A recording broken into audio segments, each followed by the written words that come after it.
بڑھتے ہیں رکوع نمبر 9 کی آیت نمبر 69 کی طرف۔ آیت نمبر 69 میں اللہ تعالیٰ فرماتے ہیں فَكُلُوا مِمَّا غَنِمْتُمْ حَلَالًا طَيِّبًا وَاتَّقُوا اللَّهَ إِنَّ اللَّهَ غَفُورٌ رَحِيمٌ۔ لفظی ترجمہ، فَكُلُوا پس کھاؤ، مما اس میں سے جو غنمتم تمہیں غنیمت میں ملا، حلالًا حلال ہے، طیبہ طیب ہے، ستھرا ہے، واتقوا اللہ اور ڈرو اللہ سے، ان بے شک اللہ اللہ ہے، غفور بڑا بخشنے والا، رحیم نہایت مہربان۔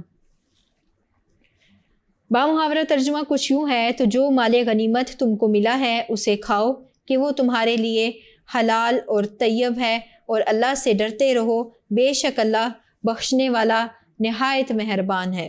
اس آیت کی تشریح و توضیح کچھ اس طرح سے ہے کہ جب اللہ تعالیٰ نے مسلمانوں پر غصے کا اظہار کیا کہ ان کو قیدیوں کے بدلے فدیہ نہیں لینا چاہیے تھا، بلکہ وہ وقت کا تقاضا تھا کہ کافروں کو قتل کر کر کثرت کے ساتھ زمین میں ان کا خون بہا کر کافروں کو مغلوب کیا جائے، ان کے دل میں ہیبت بٹھائی جائے اور اللہ تعالیٰ کا جو کلمہ ہے، جو اسلام کا جھنڈا ہے، اس کو بلند کیا جائے۔ تو مسلمان اب جو فدیہ وصول کر چکے تھے، جو مال غنیمت کی صورت میں ان کے ہاتھ آیا تھا، تو وہ ان کے استعمال میں ہچکچا رہے تھے۔ تو اس آیت میں اللہ تعالیٰ نے اس بات کی وضاحت فرمائی اور نرمی کے ساتھ مسلمانوں کو یہ حکم دیا کہ جو مال غنیمت وصول کر چکے ہو وہ تمہارے لیے حلال ہے، طیب ہے، پس اس میں سے اب کھاؤ پیو، بے شک اللہ بخشنے والا مہربان ہے۔